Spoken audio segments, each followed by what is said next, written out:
지금 여러분께 세상의 움직임을 전해드립니다. 국내외 핵심 이슈를 짧게 간추려 전달하는 뉴스 요약 채널 지금 뉴스.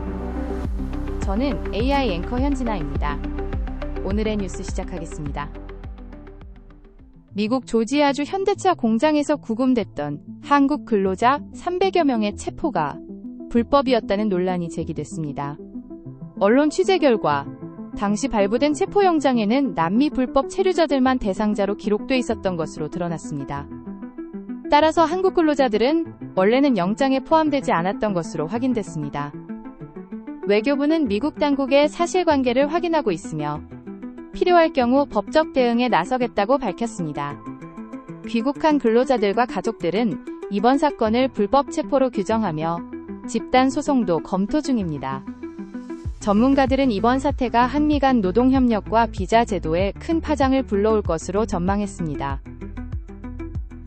갯벌에 고립된 중국인을 구조하다 숨진 해양경찰 고 이재석 경사의 동료들이 윗선에 은폐 지시가 있었다고 폭로했습니다. 인천해양경찰서 영흥파출소 소속 팀원들은 장례식장에서 기자회견을 열고 파출소장이 사건과 관련해 함구하라고 지시했다고 밝혔습니다. 동료 경찰관들은 이 경사를 영웅으로 만들어야 한다는 말과 함께 유가족과 지인에게도 상황을 알리지 말라는 영흥파출소장의 요구가 있었다고 주장했습니다.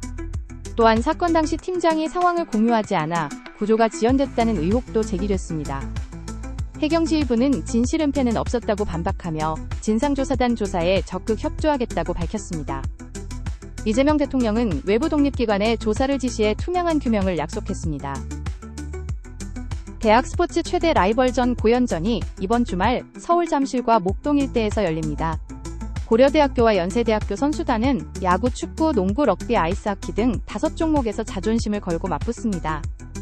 특히 두 학교는 최근 전력 분석 자료를 공개하며 올해 경기에 대한 자신감을 내비쳤습니다. 응원단과 동문들도 대규모로 집결해 열띤 응원전을 펼칠 예정입니다. 경기장 주변에는 기념품 부스와 지역 상권이 함께 운영돼 축제 분위기를 더합니다. 이번 고연전은 코로나19 이후 전면 정상화된 두 번째 행사로 의미가 크며 청년 문화와 스포츠 저변 확대에도 기여할 것으로 기대됩니다. 양교는 승패를 넘어 전통과 우정을 확인하는 축제로 만들겠다고 강조했습니다. 폐지와 고철을 수집하며 생계를 이어가는 어르신들을 돕기 위한 경량 리어카 지원 사업이 주목받고 있습니다. 이 사업은 원래 서울대학교 학생창업팀이 시작한 것으로 경량화된 리어카에 기업 광고를 부착하는 조건으로 어르신들에게 무료 리어카와 소정의 광고비를 제공하면서 출발했습니다.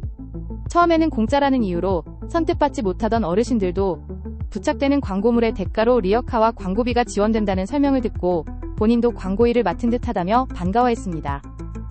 경량 리어카는 무게를 줄이고 야간 조명과 브레이크 장치를 더해 안전성을 높였습니다. 올해부터는 정부가 함께 참여해 사업 규모를 넓히고 제도적 지원을 추진하고 있습니다. 전문가들은 이번 협업이 고령층 안전망 확충과 복지 혁신의 사례가 될 수 있다고 평가했습니다. 안동종가문화원이 전통 발효차를 세계 시장에 본격적으로 알리고 있습니다.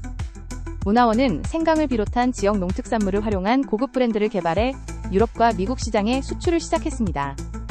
현지 바이어들은 깊은 향과 발효 과정의 독창성에 주목하며 긍정적인 반응을 보이고 있습니다.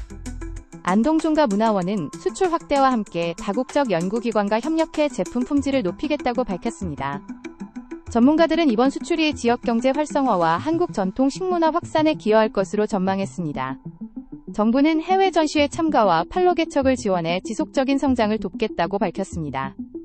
문화원은 전통차를 한국 문화 관광과 연계하는 방안도 준비하며 글로벌 브랜드로 도약하겠다는 포부를 밝혔습니다. 이상 오늘의 주요 뉴스 전해드렸습니다. 시청해주셔서 감사합니다.